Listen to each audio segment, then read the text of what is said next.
Bismillahirrahmanirrahim. Assalamualaikum warahmatullahi wabarakatuh. Alhamdulillah wassalatu wassalamu ala rasulillah wa ala alihi wa sahbihi wa man walah, amma ba'd.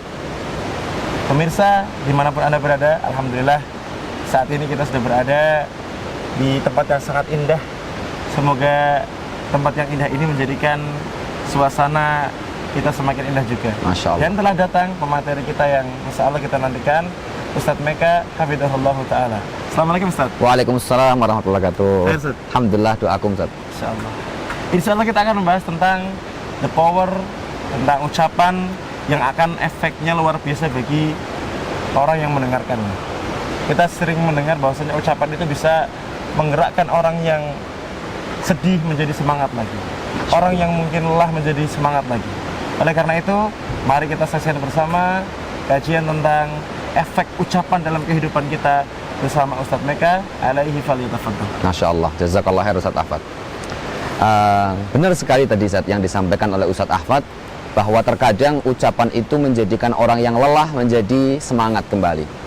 Terkadang ucapan itu menjadikan orang yang tadinya sedih menjadi ceria kembali gitu Ustadz ya. Saya teringat dengan dua kisah luar biasa Ustadz.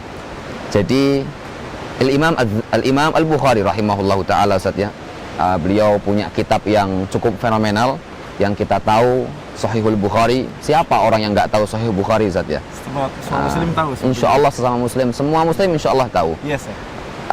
Imam Bukhari, beliau itu pernah menceritakan sendiri gitu, pengalaman ataupun alasan mungkin ya, kenapa beliau menulis buku kitab Sahihul Bukhari yang berisi hadis-hadis sahih dari Nabi Muhammad Sallallahu Alaihi Wasallam.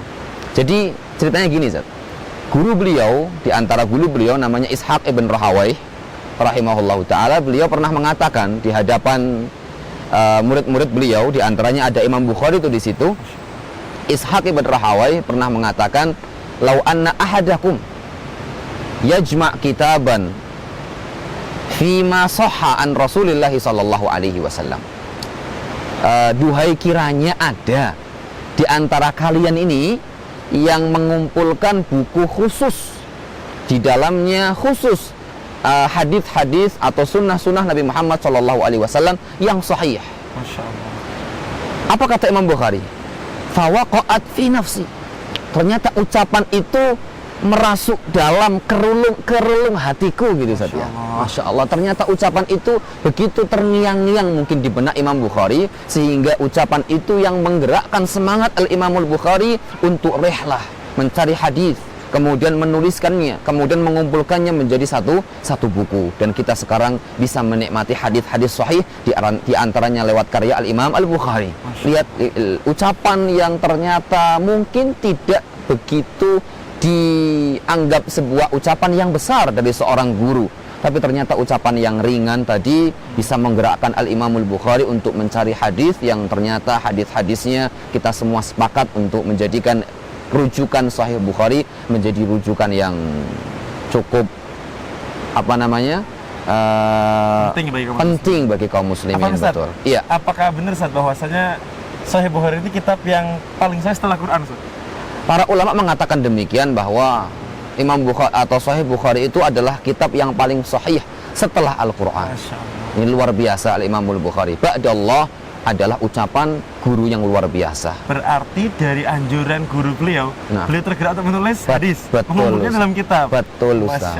Maka jangan pernah meremehkan ucapan yang ringkas gitu Ustaz ya, yang remeh kepada orang Ustaz. Saya teringat satu lagi, boleh Ustaz? Saya sampaikan Ustaz ya. Insyaallah manfaat banget. Masya Allah, jazakallah khair. Imam Zahabi Ustaz.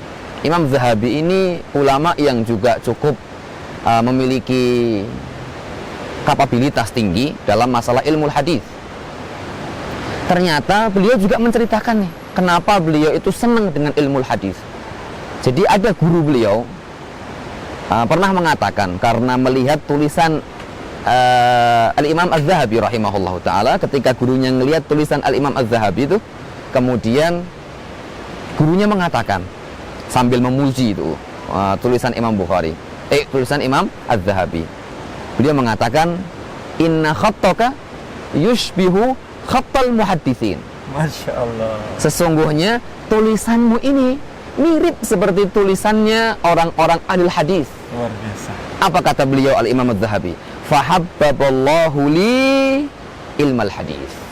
Allah Subhanahu wa taala ketika itu menjadikan aku mencintai ilmu hadis. Masya Allah. Karena ucapan yang luar biasa dari gurunya tentunya ba'da Allah Subhanahu wa taala. Maka saya teringat ucapan juga dari Syekh Shalih Al-Utsaimin, rubba kalimatin ahyat al-qulub. Betapa banyak ucapan yang ringan tapi ternyata mampu menghidupkan hati yang gersang sebelumnya. Seperti itu, Ustaz. Barakallahu fiik. Pemirsa, ya fiikum barakallahu Ustaz ya. Masya Allah. Jadi tidak harus guru Ustaz ya. Betul. Mungkin orang tua ke anak, Betul. kakak kepada adik, Betul, sahih, Ustaz. seorang suami kepada istrinya. Masya Maka Allah. harus selalu memberikan kata-kata yang positif Ustaz. Sahih, betul, Maka Ustaz. insya Sahih. Allah kalau ada orang yang tergerak melakukan kebaikan, menghasilkan sebuah karya, biidnillahi ta'ala setelah ucapan kita, tentu kita dapat pahala Ustaz. Betul, sahih, Ustaz. Berapa banyak pahala yang insya Allah kita dapatkan dari yang semisal itu, Ustaz. Semoga Allah Subhanahu wa taala memberikan karunia kepada kita seperti itu, Ustaz. Amin ya rabbal alamin. Barakallah. Berkatalah yang baik, insya Allah perkataan yang baik akan menghasilkan kebaikan-kebaikan untuk yang berkata dan untuk yang mendengarkannya. Insyaallah. Wassallallahu ala nabiyina Muhammadin wa ala alihi wa sahbihi wa sallim ajma'in. Subhanakallahumma wa bihamdika, asyhadu an la ilaha illa anta, astaghfiruka wa atubu ilaik. Assalamualaikum warahmatullahi wabarakatuh. Waalaikumsalam Silakan, Ustaz. warahmatullahi Barakallahu wabarakatuh. fiik, Ustaz. Barakallahu fiik, Ustaz. Habis ini mau kemana Ustaz?